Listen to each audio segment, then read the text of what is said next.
Now that I'm in my 60s, I pay much closer attention to my health and well being.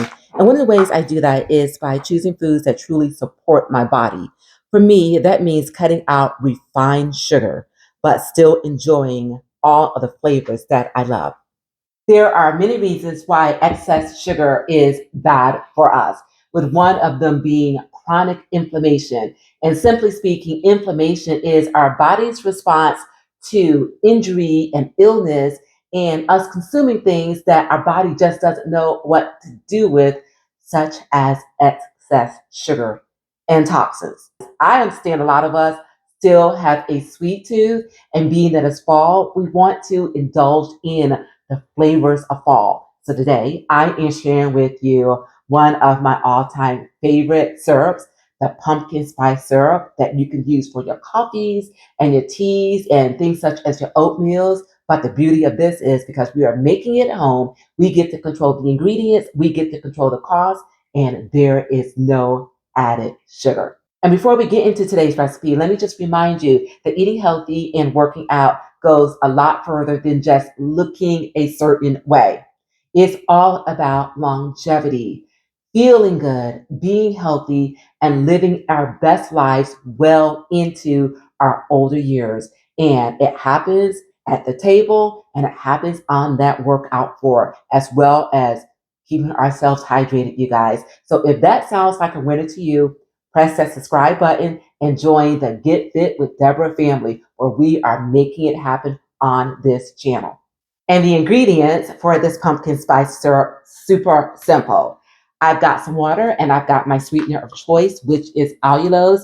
And these two ingredients are used to make the simple syrup. Then we have to make our sugar-free condensed milk. And what we need for that is some sweetener and some heavy whipping cream and some vanilla extract, okay?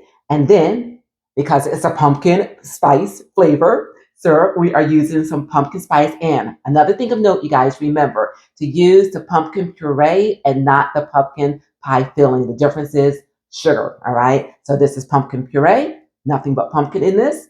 And then lastly, we need some pumpkin pie spice. So these are the ingredients, you guys. Gather everything up and let's get ready to make this delicious pumpkin spice syrup.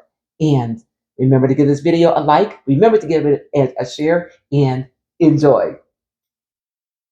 So you guys, one of the ingredients that we need for our Starbucks pumpkin spice syrup is condensed milk. And because we're keeping it low carb and we're going to keep it dairy free for this particular recipe, we first need to make a homemade condensed milk. So what we need to do is we are going to start with our sweetener and our heavy coconut cream. Combine this and we are going to bring this to a boil. All right, everyone, so this has come to a boil. I am going to reduce the flame and I'm going to continue to cook this for about another 25 minutes. I want this to reduce in volume and I also want this to thicken. Okay, everyone, we have about 5 minutes left for this to get to the consistency that we want. So let's go ahead and add in our vanilla extract. Give that a stir. This is ready. So I'm going to take this off the flame and let it cool.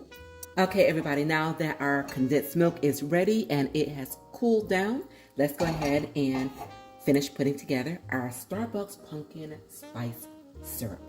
And we are going to start with some sweetener. And then to it, we are going to add some water. And we are going to continue to cook this, you guys, until we have our syrup. Okay, everyone. Now it's time to go ahead and start layering in the rest of the ingredients. So we are going to put into our syrup some pumpkin puree,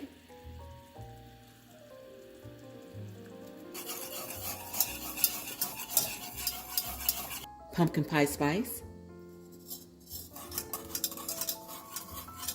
You guys, this smells amazing. Oh my goodness. I have to taste this. That is so good. And last, we are going to add our condensed milk.